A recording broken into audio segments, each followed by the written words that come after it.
Saudara-saudari pencinta insan Intisari Sabda Harian yang terkasih. Hari ini Kamis 27 Mei 2021, Pekan Biasa ke-8. Kita bacakan dan renungkan perikop Injil Markus bab 10 ayat 46 sampai 52. Mari kita dengarkan bacaan Injil. Lalu tibalah Yesus dan murid-muridnya di Yeriko. Dan ketika Yesus keluar dari Yeriko, bersama-sama dengan murid-muridnya dan orang banyak yang berbondong-bondong, ada seorang pengemis yang buta bernama Bartimeus, anak Timeus, duduk di pinggir jalan.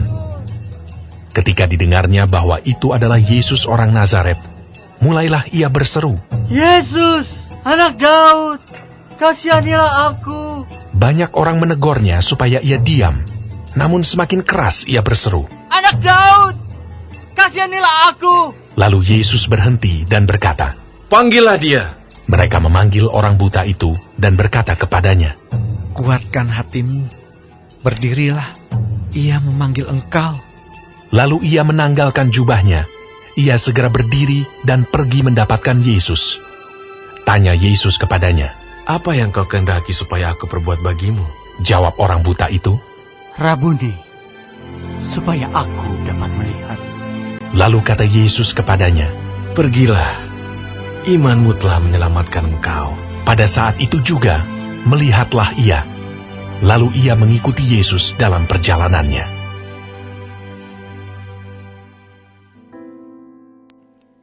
Saudara-saudari pencinta insan yang terkasih, intisari yang boleh kita petik dari bacaan ini seperti berikut ini. Bacaan di atas menampilkan tahap-tahap si buta mengikuti Yesus. Selain mujizat penyembuhan orang buta tadi. Pertama-tama, orang buta itu duduk di pinggir jalan. Kemudian dibawa ke jalan di mana Yesus dan para muridnya sedang lewat. Dan setelah disembuhkan, ia berjalan bersama mereka mengikuti Yesus. Jadi pertama duduk di pinggir jalan, kemudian masuk ke dalam perjalanan, dan kemudian dia mengikuti Yesus dalam perjalanan. Ia melewati proses itu. Mendengar Yesus lewat, memohon campur tangan Yesus, lalu mengikuti Yesus.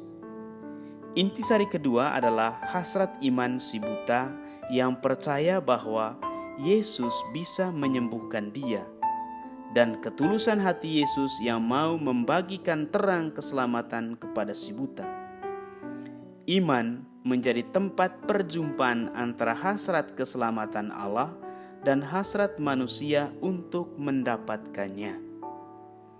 Jadi, realitas mengatakan bahwa manusia memiliki hasrat untuk disembuhkan, dan Allah sendiri lewat Yesus Kristus memiliki hasrat untuk menyembuhkan dan menyelamatkan. Nah, dalam teks tadi ada perjumpaan antara hasrat manusia yang ingin selamat dan hasrat Tuhan yang ingin menyelamatkan. Maka terjadilah keselamatan.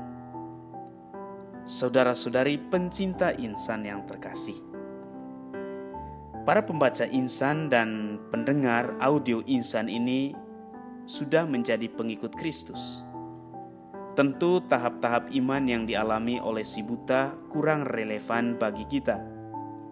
Namun bila kita sadar dan rendah hati mengakui kerapuhan kita, maka kita pasti selalu membutuhkan campur tangan Tuhan untuk memperdalam iman kepadanya. Pekikan, "Yesus kasihanilah aku," merupakan ungkapan penyerahan diri seutuhnya pada campur tangan Tuhan. Kita bisa berjuang dengan menggunakan seluruh kapasitas yang telah diberikan secara cuma-cuma kepada kita. Perjuangan itu akan lebih sempurna jika tetap membiarkan Tuhan yang melengkapinya. Rasa syukur pun akan muncul jika kita merasakan campur tangan Tuhan dalam hidup setiap hari. Rasa syukur diungkapkan dengan memuji dan memuliakan Tuhan secara pantas dalam mengikuti Dia. Jadi, saudara-saudari terkasih, kita sebetulnya memiliki hasrat, kerendahan hati untuk mendapatkan keselamatan, kebaikan, kebahagiaan, keberhasilan, kesuksesan. Dan jika hasrat itu kita serahkan kepada Tuhan yang juga memiliki hasrat yang baik untuk kita, memiliki niat bahagia untuk kita, memiliki rencana supaya kita selamat, maka terjadi perjumpaan. Yang penting kita rendah hati, dan pasti Tuhan memiliki cara untuk membantu dan menolong kita dalam perjalanan. Saudara-saudari terkasih, sedikit sentuhan yang boleh kita petik. Diam tak cukup. Lakukan apa kata hatimu. Usahamu tidak akan dipandang sebelah mata oleh Tuhan. Sebab bagi Tuhan semuanya mungkin. Tidak ada yang mustahil. Berserulah kepada Tuhan jika engkau butuh. Tuhan mengetahui apa yang terbaik bagimu. Tuhan memberkati.